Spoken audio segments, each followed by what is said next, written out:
Apa kabar, pioner sejati?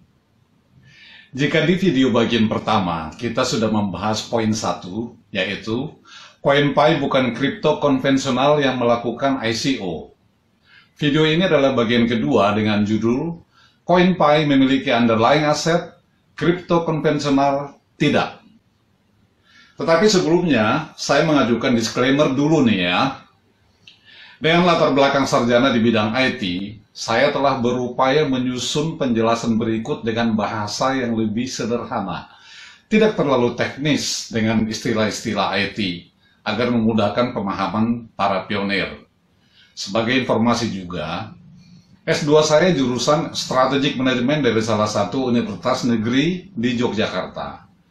Dan selama 20 tahun saya bekerja di industri pasar modal, serta menulis beberapa buku tentang pasar modal juga. Juga pernah mengajar di perguruan tinggi, jadi sedikit banyak saya cukup memahami dunia investasi, khususnya di bidang pasar modal. Siapkan alat tulis untuk mencatat istilah yang mungkin perlu bagi para pionir.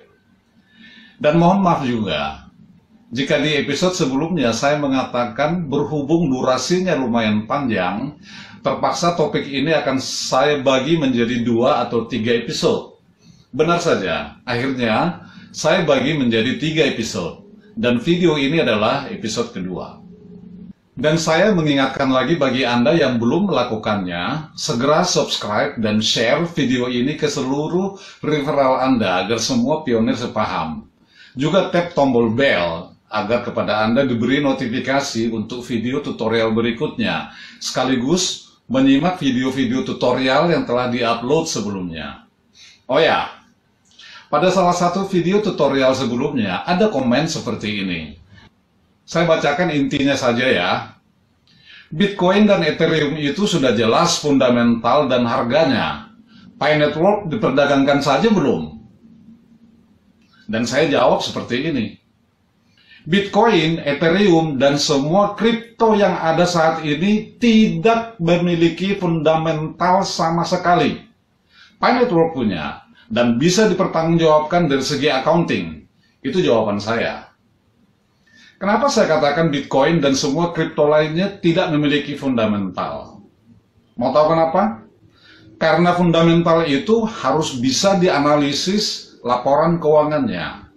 Ingat ya, persamaan akuntansi adalah aset sama dengan utang ditambah modal. Lantas, apa yang bisa dianalisis dari kripto konvensional seperti Bitcoin, Ethereum, Solana, dan kripto lainnya, sedangkan aset saja tidak punya? Selain itu, siapa yang bertanggung jawab jika suatu saat tiba-tiba harga kripto terjun bebas ke angka 0 dan tidak pernah bangkit lagi? Beberapa kripto yang sudah sempat heboh di pasar kripto, sudah ada yang mengalaminya. Bitcoin sendiri sampai sekarang pun tidak jelas siapa inisiatornya, apalagi kantor pusatnya. Jujur ya, saya sendiri tidak pernah bertransaksi kripto. Alasan saya adalah fundamentalis, tidak percaya grafis. Suatu saat akan saya jelaskan di video tutorial berikutnya kenapa saya tidak bertransaksi kripto. Semoga ketiga serial topik ini bisa memberi pemahaman bagi semua pionir. Mari kita lanjutkan. Yang kedua, CoinPy memiliki underlying aset, kripto konvensional tidak. Mengapa kripto konvensional seperti Bitcoin, Ethereum, dan lain-lain harganya sangat volatile atau bisa berubah dengan sangat cepat? Alasannya satu, yaitu kripto konvensional pada umumnya tidak memiliki underlying asset. Apa yang dimaksud dengan underlying asset itu? Underlying asset adalah aset unggulan yang dijadikan sebagai landasan atau alas suatu komoditi. Kita tahu, kripto itu kan hanya aset saja. Bisa diperdagangkan sebagaimana aset lainnya di bursa komoditi, seperti emas, forex, minyak bumi, kopi, dan lain sebagainya. Tentu saja hukum penawaran dan permintaan tetap berlaku seperti komoditi lainnya. Karena kripto tidak memiliki underlying aset, maka tidak ada harga yang bisa dijadikan sebagai acuan atau patokan. Inilah yang membedakan kripto dengan komoditi lainnya. Bahwa harga emas, forex, minyak, kopi, karet, dan komoditi lainnya relatif stabil dibandingkan dengan harga kripto karena memang komoditi-komoditi itu memiliki underlying aset. Yang mana? Ya komoditinya sendiri. Sekali lagi, disclaimer nih ya, kita tidak membahas tentang transaksi futures atau derivatives di sini. Lalu, apa saja underlying aset dari CoinPy Network? Banyak sekali. Kita bahas sebentar lagi. Tetapi, aset unggulan utamanya adalah diciptakannya domain, tanda kutip, pi.2, // atau kita singkat saja dengan domain pi, oleh Dr. Nicholas Kokalis dan kawan-kawan yang berbasis internet generasi ketiga, yaitu Web3. Kita tahu Dr. Nicholas Kokalis adalah guru besar bidang blockchain di Stanford University Amerika Serikat. Sebagai informasi, blockchain itu adalah sistem penyimpanan data catatan transaksi digital dengan banyak server yang saling terhubungkan. Yang kita gunakan dalam berinternet sekarang ini adalah Web2 dengan domain https://. Sedangkan domain pi berbasis Web3 jauh lebih aman dan nantinya bisa dikontrol sendiri oleh pribadi pengguna. Seluruh dunia, mau tidak mau, suka atau tidak suka, akan menggunakan domain pi ini.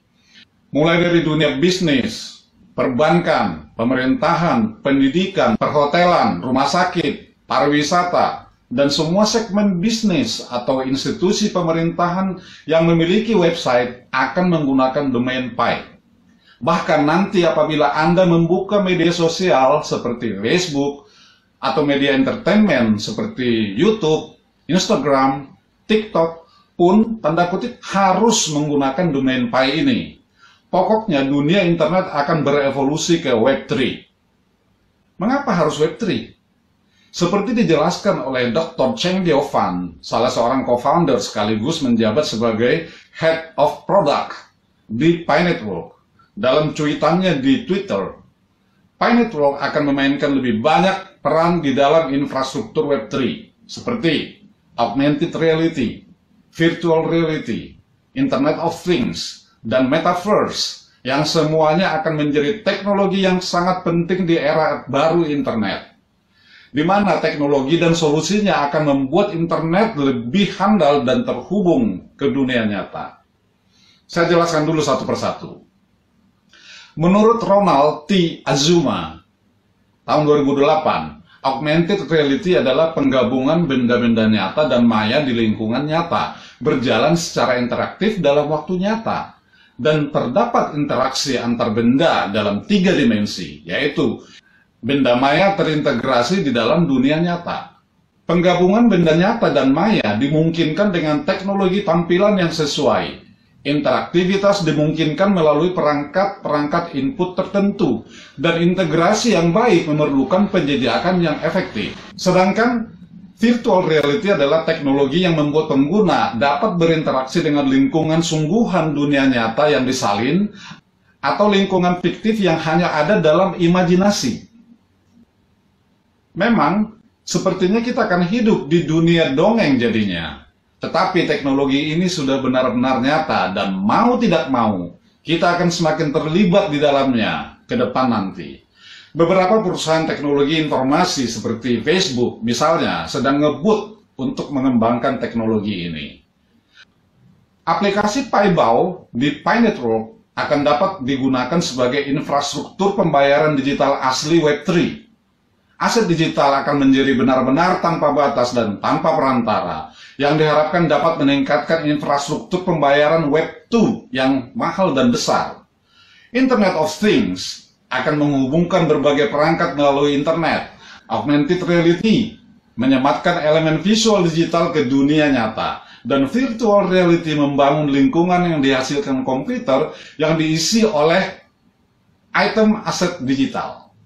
Pada akhirnya teknologi ini akan berkembang dan terintegrasi yang nantinya jaringan Web3 dari Pi Network akan menjadi metaverse yang benar-benar terintegrasi. Teknologi blockchain akan menjadi landasan jaringan Web3 di mana pengguna bahkan mungkin tidak menyadarinya, sama seperti kita yang jarang memikirkan server data dan protokol internet yang mendasari berbagai platform media sosial yang kita pergunakan sehari-hari. Blockchain sendiri adalah semacam sistem penyimpanan data digital yang terdiri dari banyak server berisikan catatan-catatan transaksi digital yang terhubung melalui kriptografi dan sudah dimanfaatkan oleh berbagai sektor. Salah satunya adalah untuk transaksi kripto. Pengguna dapat menampilkan koleksi digital kepada orang lain dan membuat serta memelihara identitas digital unik dengan bantuan teknologi NFT. NFT atau non-fungible token adalah aset kriptografis pada suatu blockchain dengan kode identifikasi unik yang membedakannya dengan yang lain. Dengan kata lain, NFT ini adalah identifikasi digital unik yang tidak dapat disalin, diganti, atau dibagikan, yang dicatat dalam blockchain yang digunakan untuk menyatakan keaslian kepemilikan. NFT ini dapat diperdagangkan dan ditukar menjadi uang fiat dan atau cryptocurrency maupun NFT lainnya, tergantung harga pasarnya di bursa kripto. Jaringan blockchain dan Web3 akan menghilangkan kebutuhan untuk mempercayai pihak ketiga seperti bank atau perantara individu. Pengguna Web3 tidak perlu mempercayai entitas atau pihak lainnya, cukup percayai jaringan itu sendiri dalam bertransaksi. Hebat kan? Melalui organisasi otonom terdesentralisasi atau DAO, blockchain dan aset digital dapat mengubah cara pengguna Web3 mengkoordinasikan dan menjalankan tindakan kolektif. DAO membantu orang mengatur seputar kepentingan bersama tanpa memerlukan badan pembuat keputusan pusat. Catat itu. Pemegang aset digital dapat memilih tindakan terbaik secara kolektif. Selain itu, semua aktivitas dan suara dapat dilihat dan didengar di blockchain. Oleh karena itu, organisasi otonom yang terdesentralisasi dapat mempromosikan tingkat desentralisasi, keterbukaan, transparansi, dan sentrisitas komunitas dari jaringan Web3. Jaringan Web3 menjanjikan pemecahan masalah besar internet saat ini dan menjaga kekuatan raksasa teknologi tetap terkendali. Blockchain dan token digital dirancang untuk mempromosikan interaksi yang terdesentralisasi, tanpa izin, dan tanpa kepercayaan, sehingga mereka sering dianggap sebagai teknologi utama yang paling mungkin memimpin transformasi Web3. Untuk lebih memudahkan gambaran bagi kita para pionir, mari kita lihat fenomena kendaraan listrik. Sekarang ini, beberapa pabrikan kendaraan berbahan bakar minyak fosil sedang berlomba-lomba memproduksi kendaraan listrik. Mulai dari mobil listrik sederhana, menengah, truk besar, hingga mobil listrik mewah. Sepeda motor elektrik saja sudah banyak yang berlalu lalang di jalan raya sekarang ini. Di Jakarta, Anda bisa naik bus Transjakarta yang ditenagai dengan listrik. Pabrik yang masih bertahan dengan produksi kendaraan berbahan bakar minyak fosil akan berakhir menjadi sejarah. Kita lihat saja dalam waktu 5 tahun ke depan, kendaraan listrik akan mendominasi jalan raya. Dan itu adalah fenomena yang tidak bisa dihindari. Baru-baru ini saja, seperti disiarkan stasiun televisi CNN, dua produsen Amerika Serikat dan Swedia berhasil menciptakan high-speed boat bertenaga listrik dengan kecepatan maksimum 35 mile per jam, bagaikan terbang di atas air rasanya. Bukan tidak mungkin kelak akan tercipta kapal besar berpenumpang ratusan orang atau bahkan ribuan orang. Mari kita bersiap diri untuk beradaptasi terhadap semua perubahan yang demikian cepat ini. Demikian kira-kira gambarannya dengan kehadiran Web3 ini. Kita tahu bahwa Web2 dengan domain https:// seringkali mudah diretas. Nanti, dengan domain Pi berbasis Web3, bisa dipastikan akan aman dari peretasan dan ketergantungan kepada pihak lain. Bisakah Anda bayangkan betapa kaya dan tajirnya pencipta internet generasi kedua atau Web2 ini? Kita tidak tahu siapa penemunya, dan namanya juga rasanya tidak pernah tercantum dalam daftar orang terkaya dunia di majalah Forbes. Mungkin saja mereka menyimpan kekayaannya di negara-negara tax haven seperti negara Vanuatu, Grenada, Dominika, dan lain sebagainya demi menghindari pajak. Nah, sekarang, apakah Anda juga bisa membayangkan nantinya betapa kaya penemu domain berbasis internet generasi ketiga atau Web3 ini? Berdasarkan informasi di Harvard Business Review, Web3 sebenarnya sudah ada sejak tahun 1991. Ketika dua orang ilmuwan, yaitu W. Scott Stornetta dan Stuart Haber, meluncurkan blockchain pertama. Web sendiri telah dimulai sejak munculnya internet tahun 1989 sebagai internet generasi pertama yang belum memiliki algoritma untuk menyaring informasi yang ada di dalam internet. Sementara Web 2 adalah web yang kita gunakan sekarang ini yang dapat membuat internet jauh lebih interaktif berkat kemajuan teknologi web seperti JavaScript, HTML5, CSS3, dan lain sebagainya. Internet generasi ketiga atau Web3 yang sudah mulai berkembang sekarang ini digadang-gadang sebagai tahap lanjutan dari evolusi web yang akan memproses informasi dengan memanfaatkan Artificial Intelligence atau AI. Melalui sistem AI inilah nantinya Web3 akan menjalankan program pintar yang bertujuan untuk memudahkan pengguna. Disinilah peran besar Pi Network nantinya. Pi Network akan memainkan peran besar di dalam infrastruktur Web3. Inilah yang tadi saya sebutkan di atas. Pi Network memiliki underlying aset, sedangkan kripto lainnya tidak.